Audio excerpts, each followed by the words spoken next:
Tony चिड़िया के पति मोंटू चिड़िया के देहांत के बाद टोनी चिड़िया अपनी जिंदगी में बहुत संघर्ष कर रही थी। समाज में भी उसका जीना हराम हो गया था और खुली जिंदगी में एक रुकावट का नाम टोनी चिड़िया की जिंदगी में फिक्स हो गया था।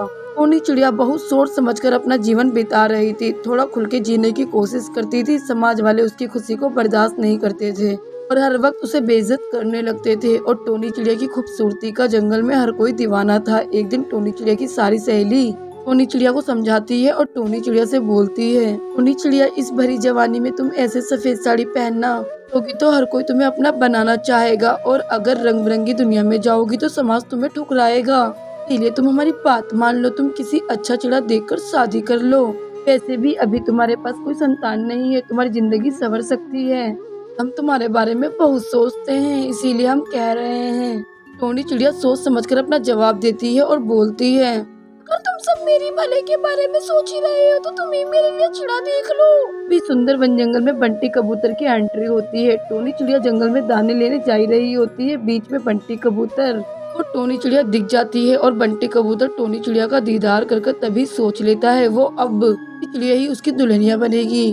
तो टोनी चिड़िया की सहेली टोनी चिड़िया के पीछे होती है। बंटी कबूतर टोनी चिड़िया से ना बोलकर उनकी सहेलियों से इस बारे में बात करता है। ये सभी सहेली टोनी चिड़िया को बंटी कबूतर के बारे में बताती है। कुछ ही दिन में इनकी शादी हो जाती है। जंगल में सभी बातें बना रहे होते हैं। देखो तो जरा सौतेले पति की खुशी टोनी चिड़िया के चेहरे पर। कव्वी बहन, सौतेला पति सौतेला ही होता है, 1-2 महीने बीत जाने तो सारा प्रेम मर जाएगा और तुम ठीकरी से याद आएगी, काश मैं अकेले रहती। रानी चिड़िया, तुम बिल्कुल सही कह रही हो, भगवान जाने कौन सा कलयुग है।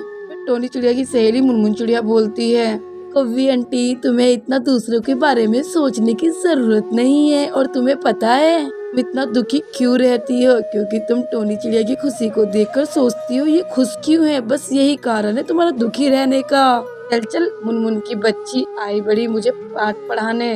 जंगल में इस तरह की बातें बन रही थी, लेकिन यहाँ टोनी चिड़िया का सौतेला पति टोनी चिड़िया को बहुत ही प्रेम करता है और उसकी हर एक जरूरत को पूरा करता है। अब टोनी चिड़िया किसी भी तरह की खुशी के लिए मोहताज नहीं थी। उसकी सादगी भरी जिंदगी में बंटी कबूतर टोनी चिड़िया के सौतेले पति ने चारों ओर से खुशियों के रंग भर दिए थे।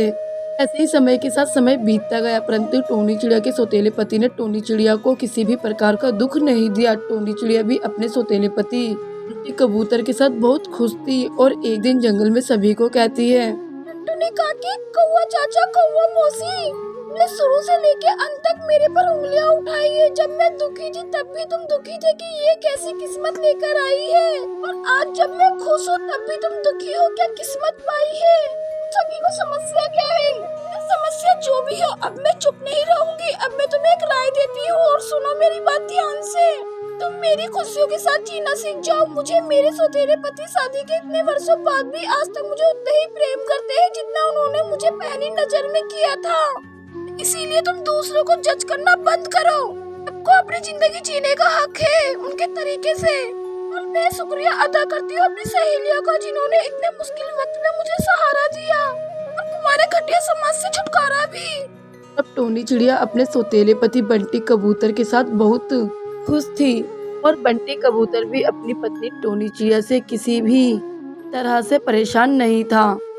और जंगल के बाकी पक्षी भी टोनी चिड़िया और बंटी कबूतर से माफी मांगते हैं और खुशी खुशी इन दोनों की नजर उतारते हैं और फिर ये जंगल में खुशी खुशी रहते हैं।